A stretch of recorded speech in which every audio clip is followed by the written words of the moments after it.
Welcome to the Savage Worlds GM podcast. I'm your host, Jared Savage Daddy Gunning. Tonight's episode brought to you by the proud founders and supporters at Patreon. Join the ranks, throw us a buck. If you like what we do, join the show, get behind it. Patreon.com/SWGM podcast. We're on Twitter and Facebook on social media at SWGM podcast and Twitter. Facebook.com/SWGM podcast. Like, subscribe, watch the show on YouTube. YouTube.com/SWGM podcast. And last but not least, on iTunes and other RSS feeds. iTunes page for the podcast is iTunes.com/Savage Worlds GM podcast.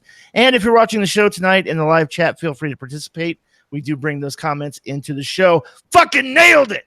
Tonight's episode, where it's letter of the law. We're talking about letting fucking go of shit because the rules don't say you can do it.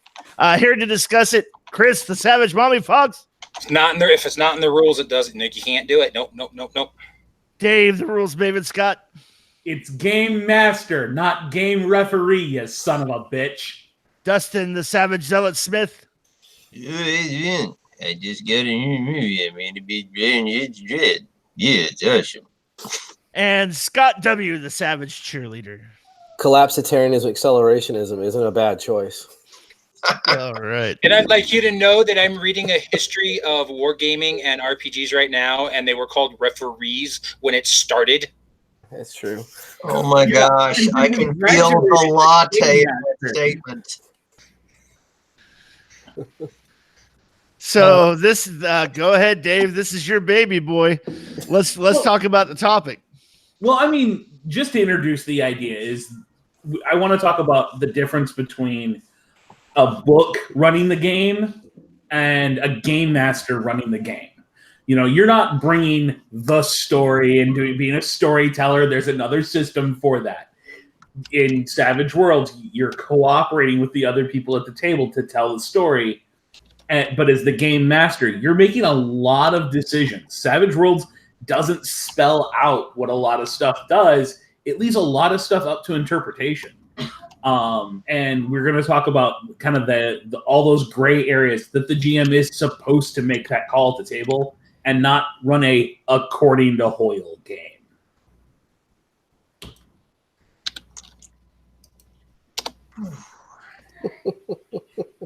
Okay. So, such as you got a topic or a situation, a scenario you want to start off with? I mean, the easiest one, and we've talked about this before, is the old Jamie Pearson debate about how it's a pass-fail system. So it's either you roll the success and you get everything you wanted, or you roll the failure and you get none of it. You get horrible trash can results. And it's like, no, you can roll a failure and absolutely jump from your horse to the stagecoach. But something went wrong. Maybe your gun falls out of your holster or you gain a level of fatigue. There's a cost for failure on the dice roll, but it doesn't mean you failed the action. Yeah, and the GM is supposed to interpret those dice rolls and come up with what's best in the sense of the story. What is everybody going to have the most fun with?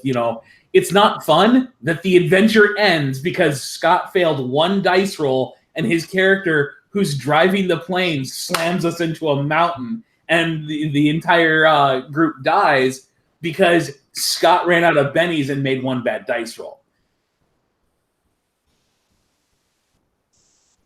It doesn't say that in the rules. I mean,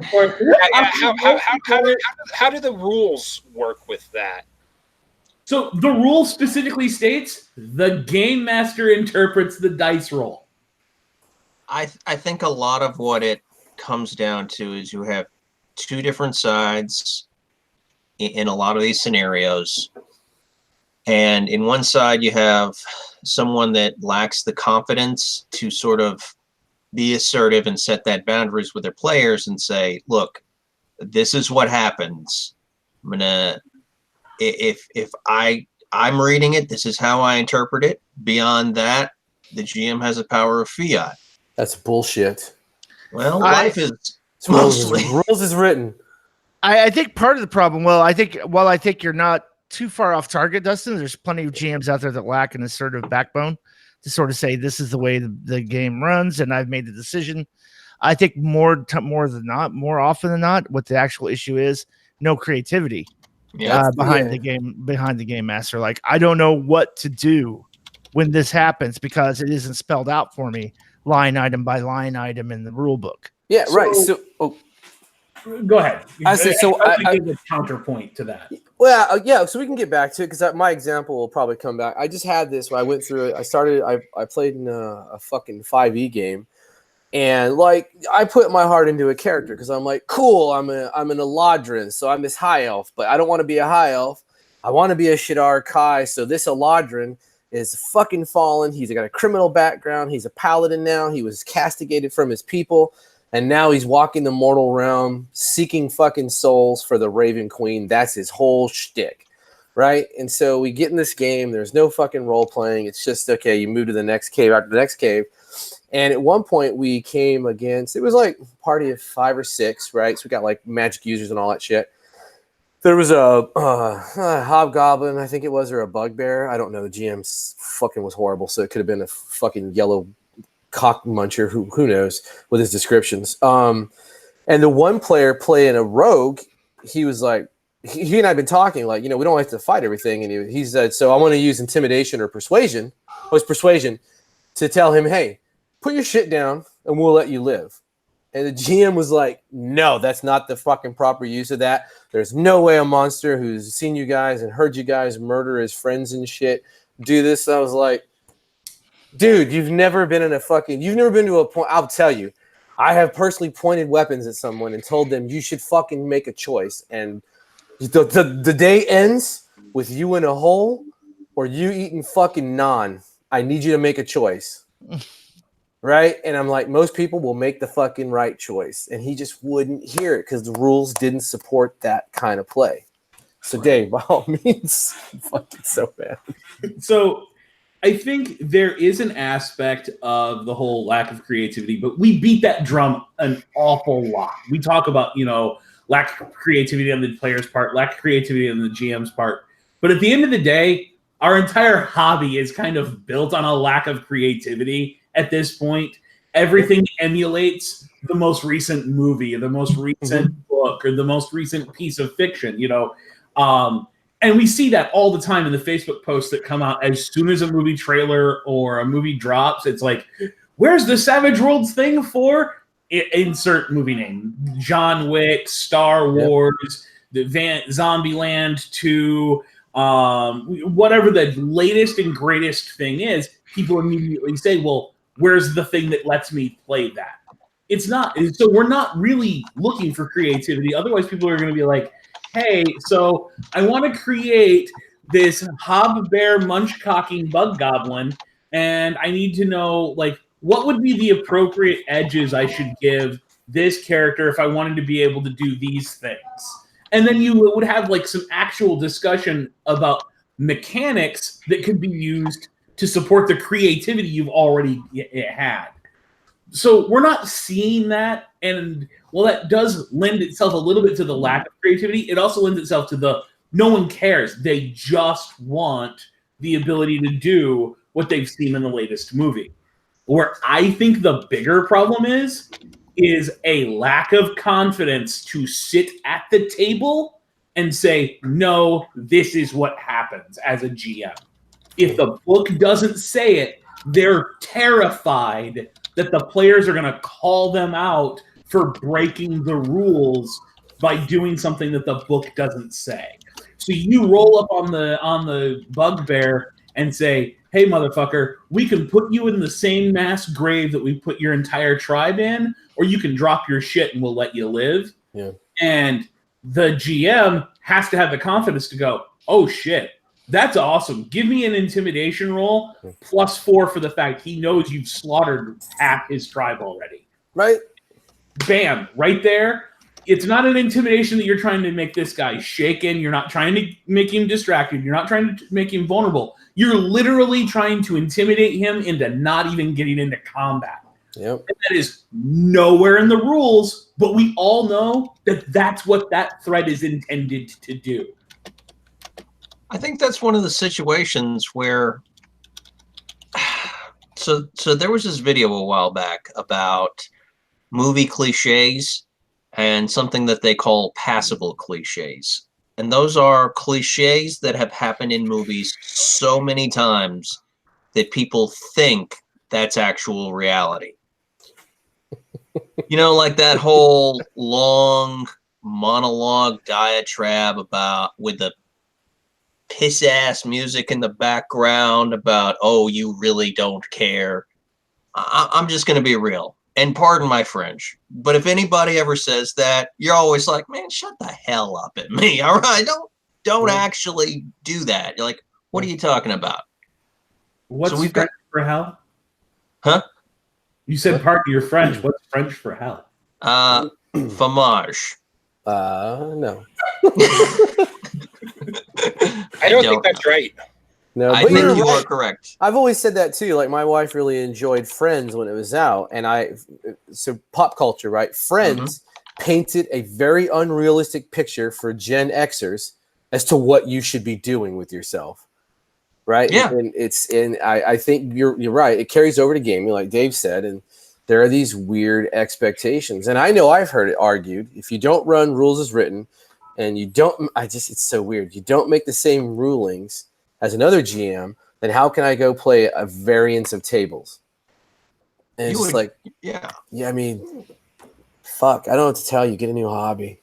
There are some people that cannot adjust because they do not have any flexibility in terms of ideas. Like, and I'm not talking about a lack of creativity. I mean, I'm talking about legitimate flexibility. Like, there are some people that don't want to learn. Like, there is only one way to do something, and they have no concept of how to learn to do something new. I want to throw out whatever that way is their way is the only way. It's the only right way to do it. I want to throw out Art Fernandez's question.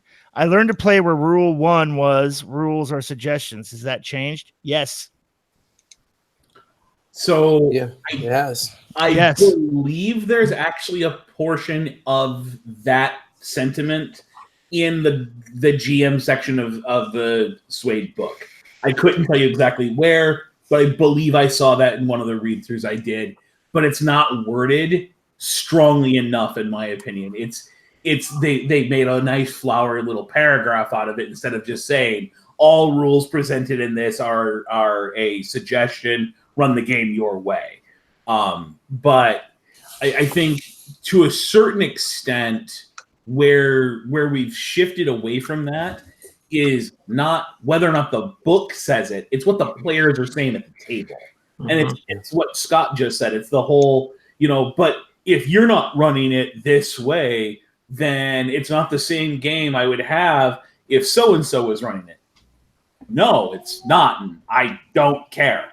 Well, and art kind of brings up another kind of point around that rule 1 being suggestions. Just that he says rules lawyers hate when you make changes because they have everything planned out.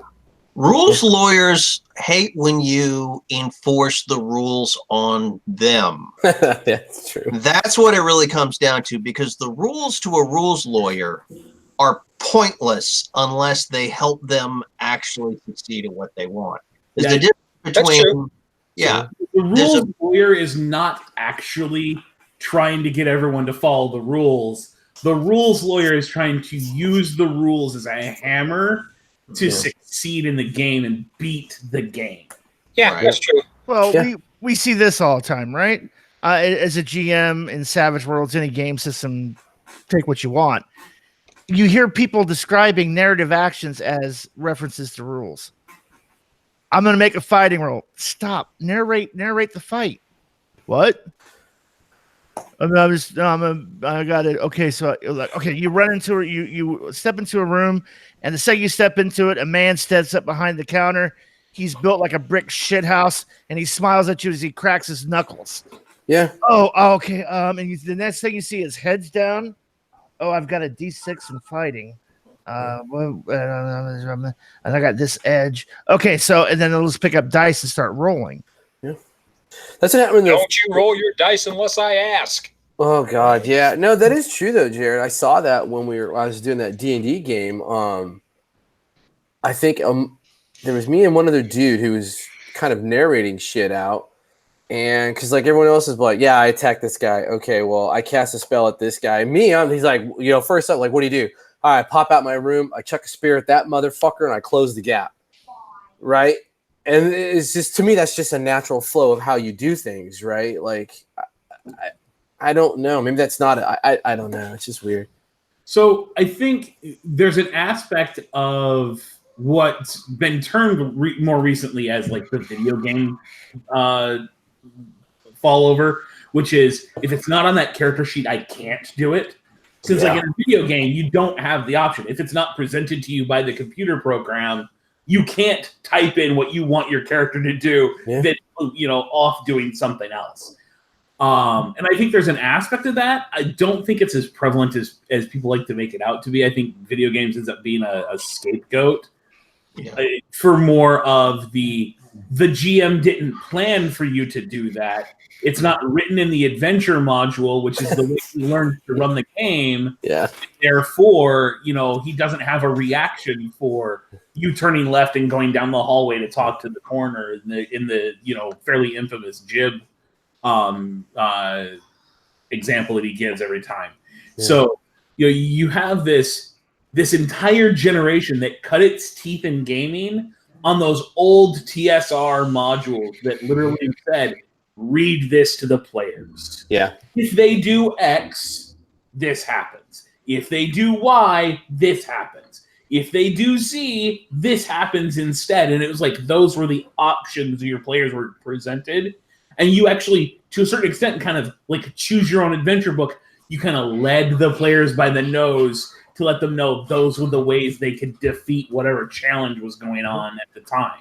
Yeah. And I think we've trained an entire generation of gamers to play the game wrong. Yeah, a little bit, right? Very, very static. Yeah.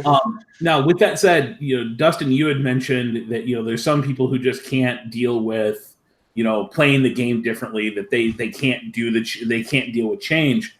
I don't want to name any names, but I remember a conversation I had with a fellow ace about 1.5 years, 2 years ago, where we were talking about the fact that at some point, our hobby is going to be enough mainstream because of the fact that it's driving things like RPGs and video games and whatnot, that it's going to enter the academy. We're going to have actual professors who sit down and write papers about the best way to run a game for people to have the most choice, the most agency, the most fun at the table. It's going to happen because there's already schools forming around how to run a better video game, and it's just going to be a natural progression of game theory being talked about. And the other ace told me, well, why do we need that? The game's already fun as it is. And I found myself running into this brick wall trying to explain to this person that no, the game's not good enough as it is. If the game was good enough as it was in the 80s, we'd have never ended up with Savage Worlds, Dungeon World, Fate, Storyteller, any of the systems that have come out since then. I'm going to throw something out there as an idea. Some people don't play the games because it's fun. Talk about the people who want to get away from their lives. Well, those are the people that do want to play it because it's fun. But there's a realm of psychology called flow psychology. In flow psychology, people achieve happiness, they achieve contentment by completing tasks. Sometimes people don't necessarily enjoy completing the task, but they'll do it anyway with the intention of completing the task. So we will find people that will go into systems just because they're wired like that and break them down and break them apart and get really obsessed with the system and how things are put together. And they They'll just do it, just to do it. I'm serious, guys. When you said that, when you had that, when you're talking about that conversation you were having with another ace about an actual college system, and the other ace's answer was, well, it's already fun as it is. My first instinct was there are going to be people that create a system and fun never factors in. Like for me, my first rule is the game is fun. Throw the book out if the game is not fun, and pull in another one where it is fun. But there are going to be people that don't care if it's fun. They're just going to work on development, and that's it, because that's just how they're wired. Yeah. So Saibaku says in chat, when I run a game and I have new players, I can't say that enough. If it's not on the sheet, it doesn't mean you can't do it. I'll be honest, I have the exact opposite issue with new players. 9 times out of 10, the new player doesn't look at their sheet at all and narrates to me this really cool, impressive thing. I'll hand them a Benny, and then I'll say, so on your character sheet, what does it say for X? As I have to guide them to go find what the dice they need to roll. Because I know what you just described is an agility trick. Okay, great. Now I got to lead you to on the character sheet to look up an agility trick. Yeah. That's what I said in the thing is I designed the character sheets for Savage Worlds specifically to incorporate the more common combat options right on there, so people can say like, oh shit, okay, with fighting I can do these things, with shooting I can do these things as well, and it helps out a little bit. Yeah, it's like a 50-50 for me. So I know, like for Jared and I, our normal Friday night crew has gotten to a point now where they'll narrate their actions, and Jared and I will have to go, wait, so was that a wild attack? Because they'll say, like, I rush up and I punch him with everything I have in the face. And we're like, okay, so that's a wild attack called shot to the head, right? And they're like, oh, wait, no. I just want to punch him. But it makes a great narrative that I run up and punch him with everything I have in the face. I'm like, great, go with that. Give me a fighting roll. Yeah, and I've kind of taken around that. I think maybe it was you, Dave, who said, or somebody, we had the conversation about narratively saying that is fine, but you don't get like the extra damage or anything unless you actually say, I'm doing X. Yeah. You could say I run up, I hit him in the head, blah, blah, blah, blah, blah. But if you don't say I'm going to do a cold shot to the head, you're not getting that +4 to damage. Yeah, and that's the thing. Like, I don't care if you want to narrate that every shot is a called shot. That's great.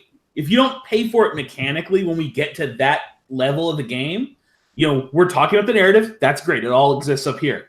Down here, when we start talking about the narrative, if you don't want to pay the -2 to shoot him in the leg, then you don't get the bonuses for having shot them in the leg. You just get to shoot them and do damage.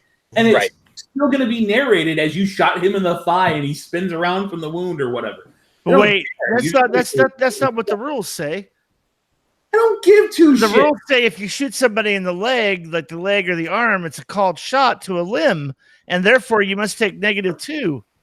And shot. You're on to the grow a sack as a GM and make the call that because the player doesn't want the benefit of a called shot to the leg, they just want to narrate a called shot to the leg, that they narrate a called shot to the leg. And isn't that what we want? More narration. Yeah. So that's kind of what we want. We want more narration. Yeah. So here's a scenario for your table, Dave. I shoot them in the leg as an intimidation attack. Okay, great. Give me an intimidation roll. But wait, what about my damage from the gun? Oh, so here's what I'm going to say. How much damage does your gun do? 2d6.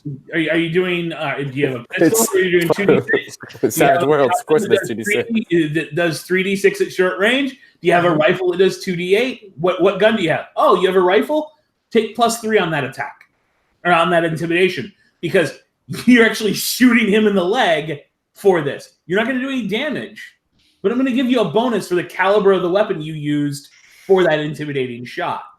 You're using a pistol +2. You're using a shotgun +4. Because I'm sorry, more than likely a shotgun is just going to automatically back anyone down. I'm gonna tell you something. Shooting someone in the movies, shooting someone in the leg just intimidates them, or it scares them, or puts them down. If you shoot somebody in the leg in real life, there's a good chance you're gonna kill that person, and it's gonna hurt like a bitch. Yep. Because there's an artery.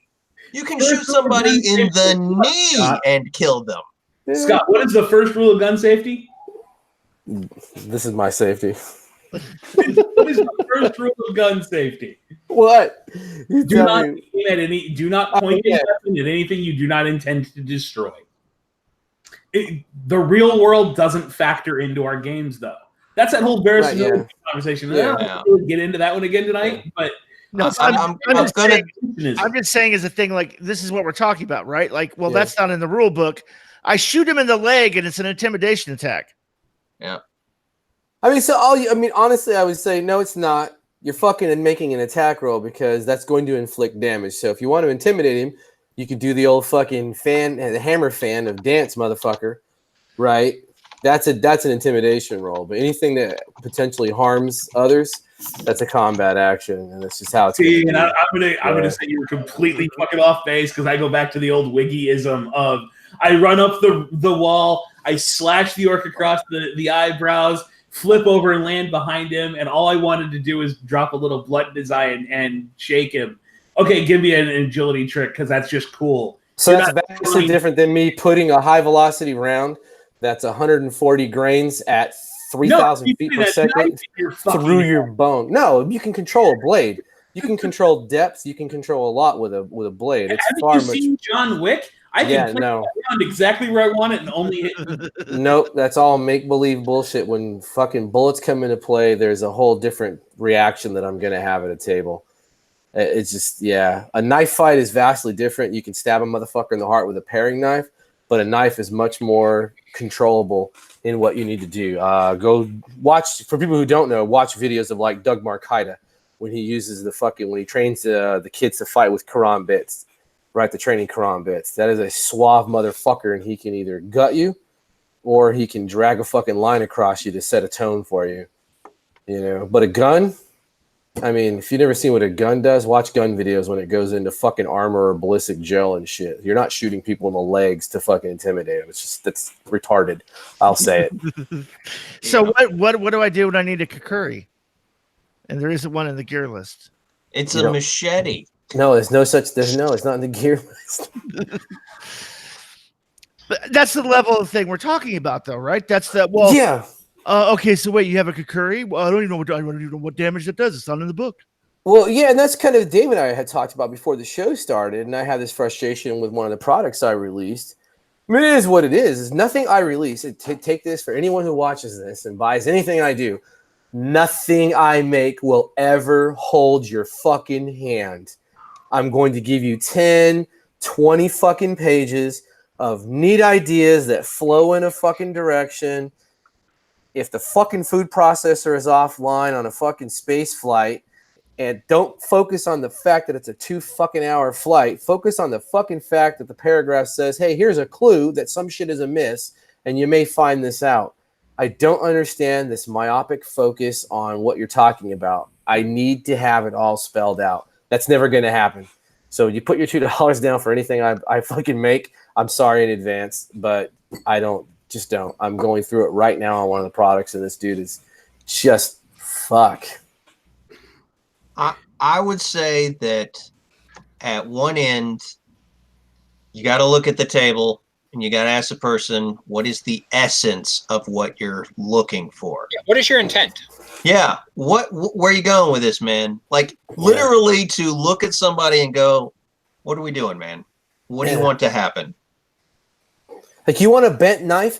Good. Guess what? It doesn't do more damage because it's a bent fucking knife, you retard. A katana, for all the nerds, a katana is not the fucking weapon that severs a fucking dragon's head. It's made of pig iron. It's folded 1,000 times because it's a Damascus blade, and the Japanese had shit for fucking natural resources. It's not magical. It's not mystical. It's not any of that bullshit. It's not superior. It's not inferior. You guys got to stop with this bullshit. Oh my fuck! It's super razor sharp and will take the head off anything in a single swipe. Oh fuck, man! I'm so tired of fucking looks nerds. Cool. So, It just the looks only place cool. I'm going to call you on that, Scott, is that it is inferior when compared to Springs. Yeah, well, that's the thing, right? No one wants to hear it because then it's like, no, it's not true. Japanese samurai, they could cut through everything except for silk. Oh man, you just can't be more incorrect. Oh shit. But so I think to come back around to the kukri conversation, I think the easiest thing to point to is a conversation that happened in the Facebook group here recently about nunchucks, and there were like 37 responses by the time I even saw the stinking conversation, and it was all, what are the stats for a nunchuck? And one guy's like, well, you have to use the stats that were presented in this one Deadlands adventure that had them, because those are the rules as written stats for the nunchuck. And there were a lot of people who were like, it's a club.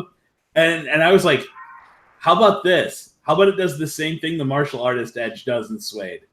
It increases your combat die by 1. So you get +1 to hit with it, and you get D4. If you already had a D4, it goes to a D6. If you already had a D6, it goes to a D8. It follows that standard martial artist progression, because if you're trained to use the thing, you can do a lot more with it. But otherwise, it's just a little club you swing at somebody. Hold on a second, Dave. You can't seriously be telling me that your suggestion is to apply an edge as a piece of gear. Abso-fucking-lutely, just like I would apply the stun power for a grenade, the blast power for a grenade. That's not the way it's written in the book, man. That is weird science. That is the arcane background weird science. If you ever want a piece of equipment to do something and you're like, I can't find it in the book. It's not in the super. It's not in the 7. It's weird science. That's not true. Not anymore. It's not. It's not. It's not. Okay. Weird science is more like, I got a wand that it can do this thing, and only I can use it. And if you pick up my wand, it's just a stick in your hand. Right. So what does the Artificer Edge do? Not much. The Artificer Edge lets you make a one-time use magic item. Yeah. In the event, if we're going to think outside of the box, literally any of the powers can be a piece of equipment. If we go back to, and part of it is we go back to Wiggy. If you play Necropolis, the gear that the Refame uses and the gear that the church uses is weird science, and then they have magic. It's just weird science trapped as gear. Yeah, but if I want to be a martial artist, I have to use the skill specialization rules, because that's a new form of fighting. Okay, did they take the flail out of Suede? Because I've got a history lesson for you guys. A nunchuck is a rice flail. Oh, how dare you racist fuck. So, oh my God, Dustin, it's 2019. Jesus. Yeah, current year. So I'm just going to throw this out there, and for all of you playing the home game, you absolutely get to drink and watch Jared's head explode in just a moment, because I'm going to reveal some shit that's still in development that I don't even know if yet. The smoke is coming. You're not. I will mute your ass. I have a piece of gear coming out in an adventure where you quite literally have a hypodermic needle that your character is carrying around. You stick it in your arm, and you get the Berserk Edge for the rest of the encounter. You mean meth? And when the encounter is over, you gain a level of fatigue. Bam! What's wrong with that? Here, I don't see anything wrong with that. A piece of gear does what an edge does. Done. I look at Jared's face. So I'm running my Task Force Raven game, right, every other week now. And I told the dudes, like, straight up, your IFAKs, right, your individual first aid kit, no bullshit. It's a one-time. You're going to roll the healing skill, because all operators get the healing skill. You go through a fucking TCCC combat course. It acts like the healing skill, or the healing power. You do it, boom, pop. It represents the bandages, the gauze, the morphine, the duct tape, whatever the fuck, the tampons, right? We carry tampons with us. All that shit just to get you back in the fight because of gritty damage. Oh yeah. I was having a conversation before the show with Ruben in the green room, and he asked, like, what would you do for John Wick? Because he just got around to watching John Wick 3. Fuck Ruben. And he's like, character gets so torn up and then sees a doctor, in the first half hour of the thing. And I'm like, easy. You saw a physician, convert all current wounds to 1 level of fatigue, moving on. Yeah. Why? Easy day. Cinematic. It keeps the game flowing. I don't care how many wounds you took in that first act. The first act was in media res, designed to get you hooked and playing the game. You see a doctor at the end of it, and all of it goes away for 1 level of fatigue. It just converts to bumps and bruises. Done. Right. Yeah, I mean, it's straightforward. Jared, how come you don't like Dave putting crack needles in your game? No, that's not it. I have Dave and I have this thing about, God damn it, don't discuss shit on development. Oh shit! Podcast, you piece of shit. Stop it! I know you're excited to share, and you're like, knock it off. Fucking harsh, damn. I want to get paid for that shit. You are going to get paid for it. Oh, trust me, you're going to get paid for that shit. That's going to be a great adventure. After the show last week when we said we don't need to buy any more settings. Yeah. I'm not selling settings. I'm selling fucking adventures right now. Well, did you say what happens if the needle is only half full? What if I drop the needle? Can someone else pick the needle up and use it? What's the substance inside of the needle? What happens if the needle breaks? Yeah. Can I still use it? Can I drink the substance and still get the same benefit? I can answer all those questions. Number 1, fuck you.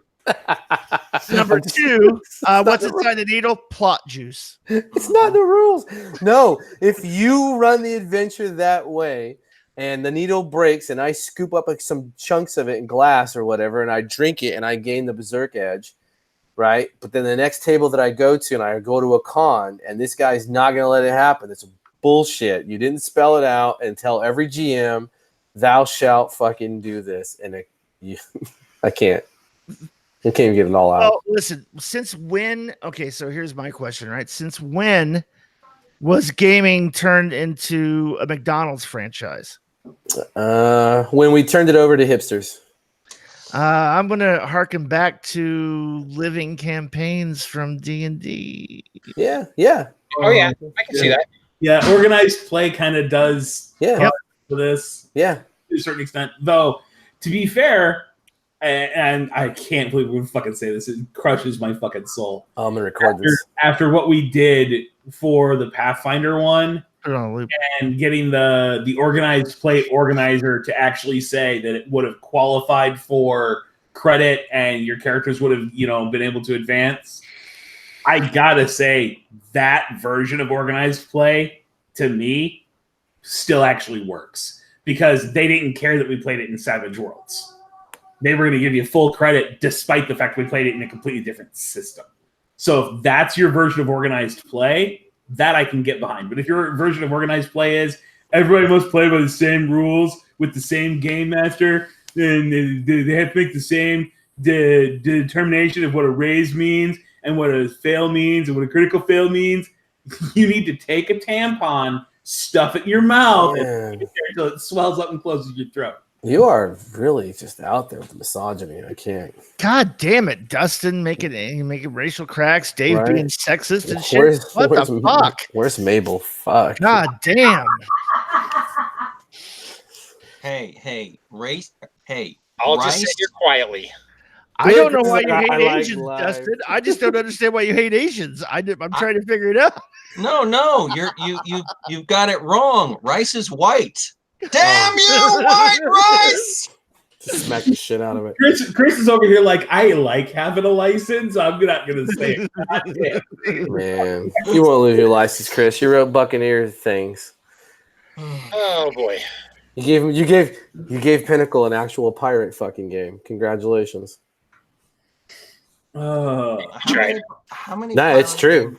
I don't care how they feel. It's 50 Fathoms sucks balls. Everybody's wrong. I'm sorry. The art is shit and it's boring. There, Gary, listen to that.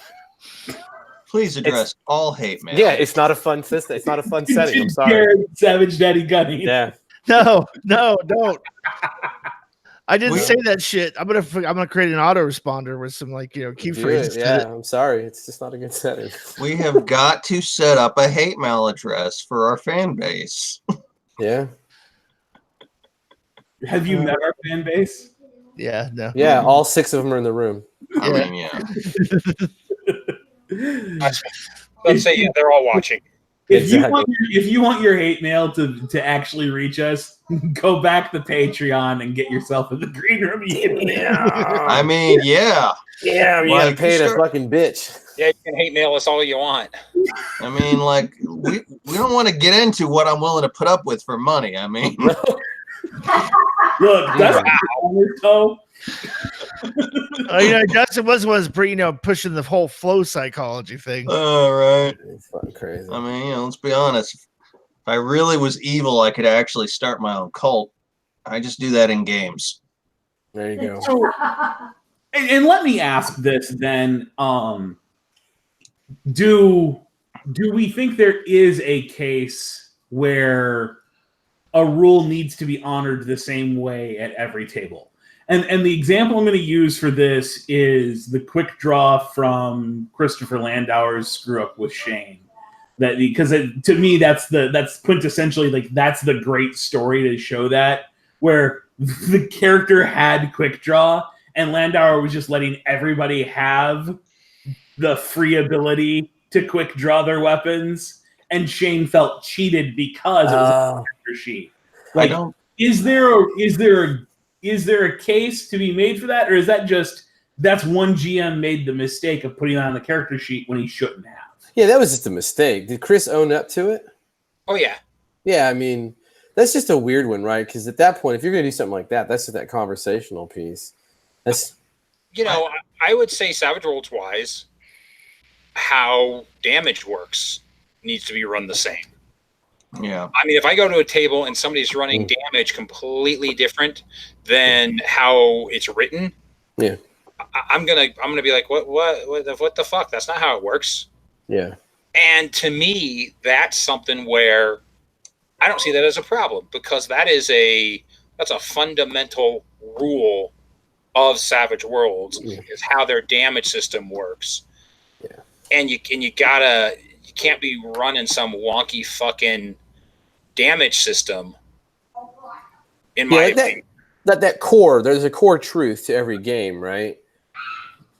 And then there's just the hanger on, the strap hanger rules. Like, can you use Intimidate to make someone, or can you persuade someone to drop their weapons when you got them at sword point? Yeah, Chris, I agree. I think there's a core group of rules that just kind of got to enforce, unless you're doing setting rules, and then that changes everything. Well, I was about to say, and then you have the whole setting rule conversation where it's like, at my table we're running gritty damage, at your table you're not, and damage is going to actually function differently at those two tables. Or, at Scott's table he's running freaking Realms of Cthulhu, and you don't even get to soak wounds anymore. It's just you took damage, you died. Yeah, right. Yeah. Man, I don't know. Because I know there's a dude I know. One of the viewers also knows him.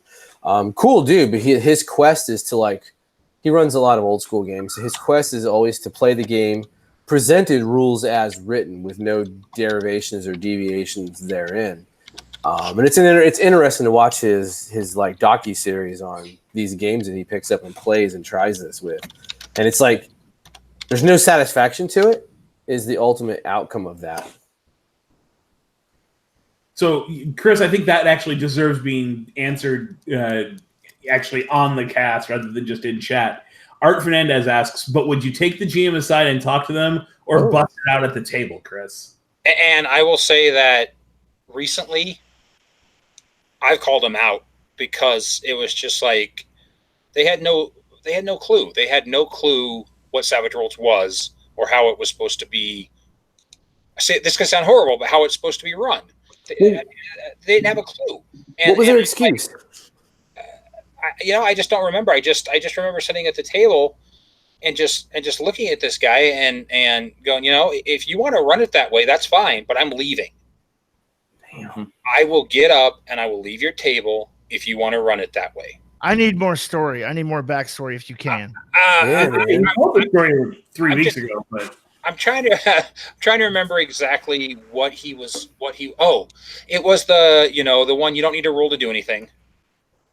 So basically, it was just like he wouldn't let you roll dice to do any, and I was just, it was weird, and the way he was doing damage and shaking, and it was just I'm trying to remember exactly what it all was, but to be honest with you, I don't know. I don't remember the exact. I had a stroke, so the memory is not as good as it used to be. But I do specifically remember telling him at the table, "You can run this however you want. However, I'm leaving if this is how you're going to run this game." Don't lie, Chris. We all know you live in Colorado and the Rocky Mountain High. That's causing Yeah. That's crazy, man. I mean, so and I think that was really the first time I'd ever really done that at the table. I don't know. I guess I was just kind of pissed. I couldn't understand that. There's certain, there will be certain actual play podcasts done by Savage Worlds GMs that totally wrong, just wrong. That's not the way the rule works. God damn it! And I've caught myself screaming at the podcast, like, "No, you dumb fuck! No, that's not how falling damage works." I did that to an episode of Critical Role. I got about 10 minutes in, and I had to shut the fucking shit off because they were running Deadlands, and oh my god, they were butchering it. Yeah, like they had no fucking clue, and oh no, it was painful to listen to if you knew what Savage Worlds was. Yeah, that was a video I think got massive downvotes and the shit, right? Here's the thing: they were doing it for some charity thing, and they had this thing where you could spend money during the broadcast to force stuff into the game, and they were having a lot of issues with that wasn't being relayed to Matt fast enough, so he couldn't react to it as the people were paying, because people were just dumping money on it because it's a charity event and they wanted him to say stupid shit. But it's still, at the end of the day, I don't care what the reason was. For me, it was painful to watch, and I've been in the same situation as Chris. It's just, you can do that. I'm actually not going to call you out for doing it, but I don't want to be party to it because I won't enjoy it. Yeah, I guess if I was at the table, though, I'd be in Chris's shoes and be like, hold on, are we just is this some weird setting rule shit? Or, are you going to waste the next 4 hours of my life? Because I'll go jerk off and drink for the next game. So, are we being indoctrinated into a cult? Yeah, right. What's going on? And we were sitting here listening to what happens? I don't. Well, Sai said he ran it like D&D, which is just yeah. I think that's how most people run Savage Worlds combat in my actual play experience. Too, right? And I have the same problem that Dave has with that. Is they're talking about, a player goes, well, what's this thing? And he's going, well, it's kind of like instead of going, and he's just masking it with D&D shit because the word is similar to what he's used to in D&D. Instead of going, you know what? That's a good point. I'm not certain. Yeah. And he just reminded me about the thing that irritated the shit out of me. Is the guy was doing initiative. You got one card for the entire combat. Oh shit, that's fucking dumb. That was it. That's old. And I was like, so nothing on my character sheet matters. None of this stuff that helps me with initiative that's on my fucking character sheet matters. And that was it. Yeah, it's that 3rd edition bullshit. Wow, fuck that. Yeah. God, I'm glad I tell him these stories so that he can remind me. Sai is the portable Chris Fox memory machine. Yeah. We talk a lot. So I guess for me, where I would draw the line on something is if it wasn't listed as a setting rule, it violates something on the character sheet, and therefore is going to be an impact on the amount of fun we can have, because the character is going to feel unbalanced or something of that nature. Like if I'm sitting at the table and I'm playing and I notice that, Scott's character is written up to have rock and roll, and he's got a big, fuck off machine gun, and he can actually go rock and roll as often as he wants. But I'm sitting at the table, and the character is written to be an ace pilot, and we literally don't ever have a vehicle. Why am I in the game? Now, if this is a campaign, hey, maybe that's coming in the next adventure, and I'll suck it up. But why am I in the game in a one-shot with an entire character build for something that doesn't exist in the game whatsoever? Yeah. Like there, I would probably call somebody and go, no offense, but I'm not going to be able to enjoy the game with this character and in this situation. I'll just hand this back to you, and I'll go find something else to do. Enjoy your game. I'm not going to make it confrontational. I'm not going to you don't know how to run your fucking game, even though in my head, that's exactly what I'm fucking thinking. Maybe I lost my mind. Maybe I lost my mind at the table that one time. No, man. Chris, you did it right. Yeah, that's how you do it. Yeah, fuck that dude. Yeah, I'm not into passive aggressive bullshit. If you got something to say, fucking step up, sack up, and say it. Like you're completely fucking doing this wrong. Now, if you don't know any better, just say you don't know, and we'll be happy to explain to you how this works. But if you're telling me you're the expert, you know how this works, and this is the way it works, you're wrong. See, and I think to go back to Chris's situation, if that's the way that GM runs it, that's his setting rule. He needs to tell me that up front. Yeah. And he doesn't need to put quick or level-headed on the character sheet right. to have any fucking impact. He made a vein pop out in my forehead. God damn it! That's rough. And that doesn't happen very often. But was he a good GM? Was he a good GM, Chris? That's even worse. It's so fucking bad. I don't think so. I don't. Yeah. Listen, I'll say this. You can I will go a lot of bullshit because the guy can tell a good story. Yeah, sure.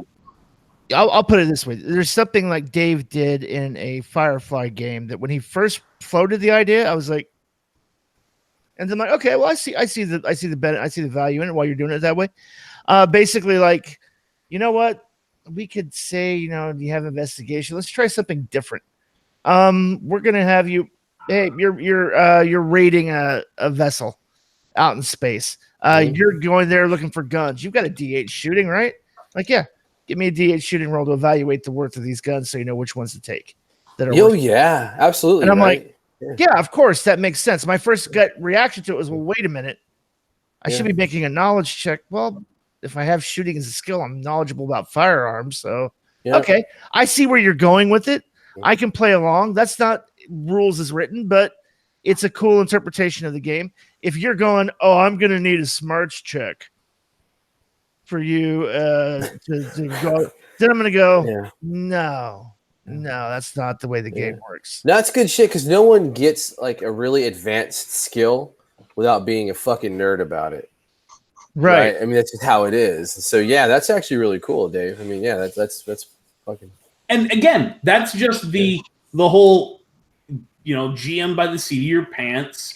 What sounds like it makes the most sense in the moment and go with it mentality. And I think that is something that it's a confidence issue in my opinion. It really, really comes back to what I said earlier. You have to have the confidence to sit at the head of that table and fucking own that everything that happens to that motherfucker is your game. It happens the way you say it's going to happen.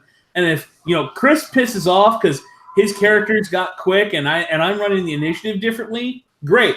Tell you what, you can exchange that edge for any other edge you want, moving right along. Bam. We're just going to keep right on rolling. You don't like it?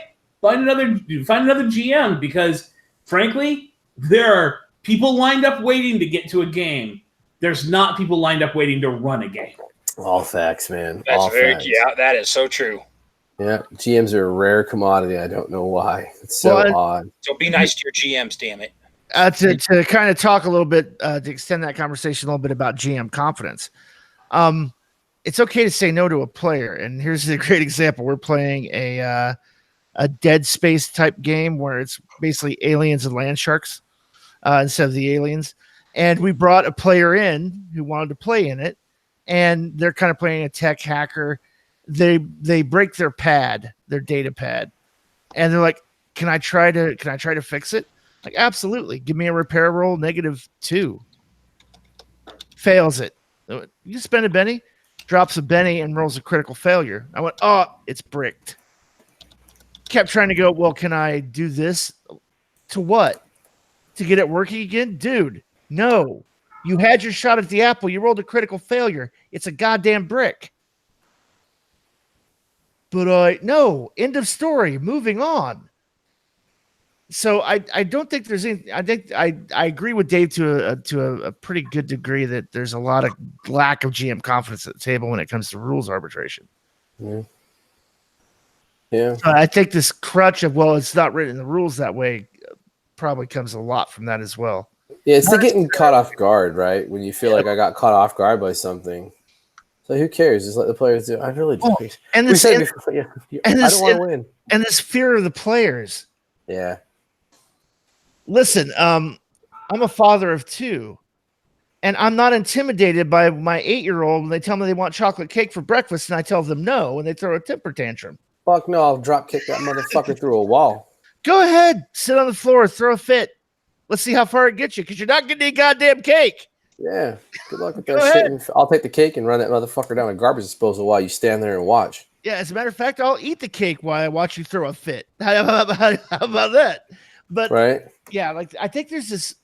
I don't know when it happened in the hobby that GMs are in such need of the approval of the players. Culturally, it started happening in the 1950s and the 1960s is when it started happening, because that's when we started to get more child-centric parenting. You guys know the Dr. Spock books? Yeah. That childless motherfucker. Yeah, there was this whole concept of child-centric households, and it's been detrimental to the children. Now, I'm not saying be a dick GM and go out of the way to torture your players and be an asshole, but when you make a ruling, move it on. Yeah. So Mabel brought something. Oh, sorry, Dave. No, go ahead. Mabel brought this up when we were talking about the GMs not wanting to say no or just kind of just letting, I don't know, being soft, I guess. And she said it's because people see being the GM as being the bad guy, right? Nobody wants to be the bad guy. I love being the bad guy. But I think that probably does carry some water, right? You're responsible. You got to say no. You're forcing these fucking rules. Yeah, I mean, there might be something to it, like on a subconscious level, even maybe for some people. I'm the enforcer. I've seen the thing, and I push back on it all the time, is the whole be the fan of the players. You want the players to succeed. No, I want the players to have a good time. Yeah, exactly. Yeah, I want to cheerlead the game. It was just like, yay. I want everybody to sit and have a great time. I don't give 2 shits about whether or not their characters succeed or fail.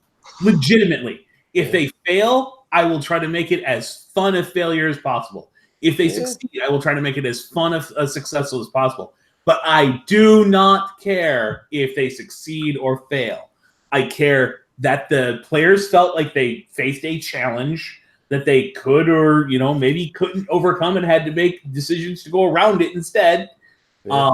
And I care that by the end of the session, they had a good time. And if those 2 things drive everything forward and somebody gets, pissy at the table because I didn't follow, the idea of making sure their character got to succeed on everything, well, I'm sorry, but the fun of the rest of the table was more important to me than that. Yeah. It's a weird place. I don't know. I kind of see my role at the table as a GM being just the enforcer of consequences. Like I don't care. I'm with Dave. I don't care what you decide to do. Do whatever the hell you want. I'm not going to sit here and go, do you think that's a good idea? I'm not going to play that game. So you want to. Sometimes it's fun to fuck with people, right? Let's see. Okay, you sure? Hold on a second. I just want to make sure I understand this. You're a 6'2" MMA fighter, and you're going to crawl through an air vent 60 feet above a poured concrete floor. Okay, sure. How do you go about doing it? You're not going to fit. You're not going to fit. like let the chips fall where they may. My job is to reinforce reality in that situation. Yeah, man. There's a reason tunnel rats for small people. I don't know, but yeah, like I don't know. Yeah, I'll sit through some weird shit, like Dave said, for a good GM.